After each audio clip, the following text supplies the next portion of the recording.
What's up, guys? We got another boxing breakdown for you. And the first thing that I want to point out is the fact that my lead hand is dropping. Now, the reason this is important is because every time I come up into the pocket, you're going to notice that my lead hand drops, and it gives him an opportunity to throw this two right down the middle. He is also the shorter fighter, so he's going to have to utilize his range effectively in order to get past my length.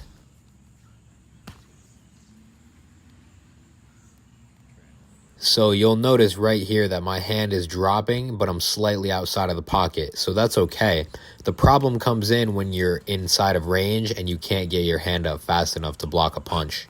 And here's the problem right here. I'm going to come into range with my jab, and I'm going to keep that hand low. And watch as I just give him a nice Christmas present to take home with him, because now he has a great opening to just throw this two right down the center line. You're going to see right after the exchange, I march forward, and this is a problem because this means that you're just trying to land. And if you don't know what's wrong with this picture right here, let me tell you. Look at my posture, look at where my hands are, and look at where my chin is. All of that in place, plus me marching forward so powerfully like that, with all of my force, that is a recipe to getting knocked out. There's something that you must understand about counter punchers and counter punching, is that it's more powerful when the person walks right into it. I actually throw this lead two a lot and it becomes very predictable. And right here again, you'll see I'm just trying to make contact with him, so I press forward again. And right here is where, he could have thrown that straight two right down the middle. It could have caught me really bad because all I'm focused on is landing the punch right here. So right here, he comes in with the jabs, I frame out, and then I counter, and he evades the counter. And just me personally, I think I need to be taking more advantage of these angles. So like right here, I'm going to come in with a combo, and then he's going to turn his head towards the outside like that. I should be taking advantage of that angle and coming into that spot and throwing more combos. And with that, you also have to understand that when you go in and take the angle on somebody, they're going to try and turn back into you. So it doesn't always work. And it's a brief moment where you could actually take advantage of the angle and catch them off guard.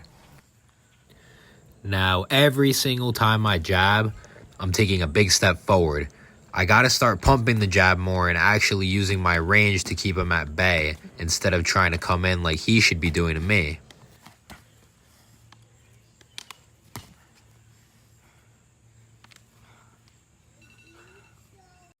Right here, I'm going to point out something that's very important, and this is that you need to create space before you start throwing your counter strikes from here.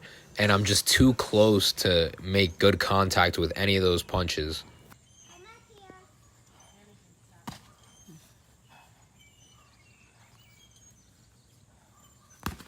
And right here in the replay, you're going to see my back foot lifts off the ground, and I'm going to have to recover. That's when he throws the counter, and it really snaps my head back there, and then he moves out of the other counter. But notice how he waited until I was off balance and then threw the counter, and then it really snapped my head back. That's how you want to do it. Now watch as I take a step, he takes a step back, and then I take a step, he takes a smaller step back. He's getting ready to settle. So now, when I'm coming in, he's getting ready to throw this counter right here, knocks me off balance, and then he moves out of the way. And just some great head movement by my boy Andrew. Props to him. And this is probably the third or fourth time I've thrown that same combination. And I've thrown it very wildly, so I got to settle down and be more patient, pop off on the jab a little bit more, and just go back to the basic stuff.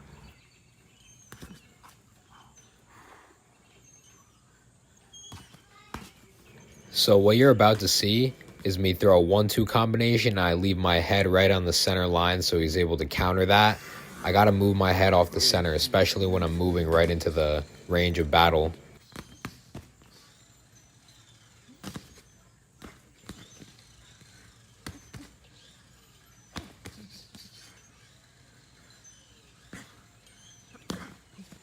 So he throws a jab into my guard drops, and that's when he throws that nice uppercut.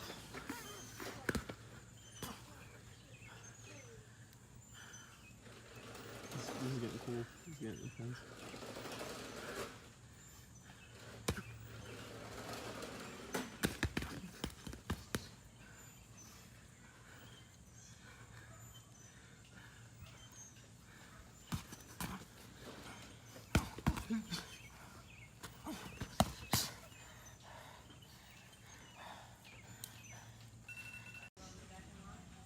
Psych.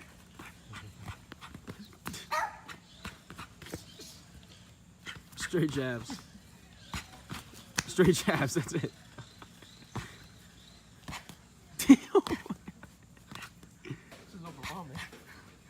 Now, if you just keep the jab in somebody's face the whole fight, it's going to be pretty frustrating for the person. So that's the importance of the jab right there.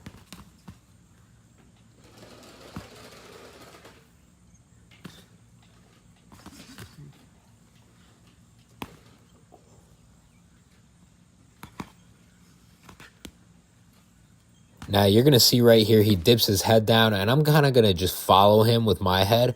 And this is a bad idea unless you know you're faster than the person and you can pop one off. But it's better to stay in the spot that you're at and just sense that they're going to go that way and throw the punch. And this right here is how you get popped too, by the way. Now, I want you guys to just take a second and imagine I did this shit right here to Mike Tyson. Imagine what would happen to me. I'm going to say it again. I've got to stop focusing on trying to land every single punch, and I've got to stick to a smarter game plan.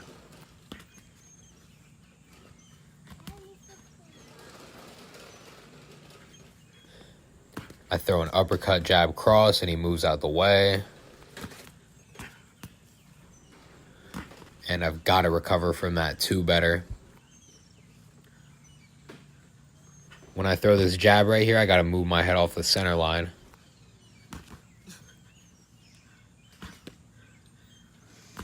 Now you'll see right here, I throw a flurry and I keep my head right on the center line.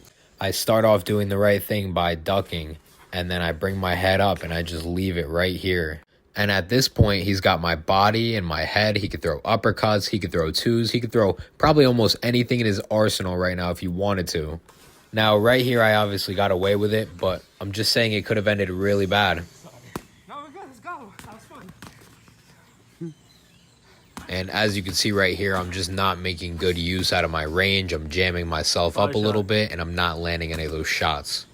And that's the end of the breakdown. So if you like content like this and you want to see more of it, then like, comment, subscribe, and share this video.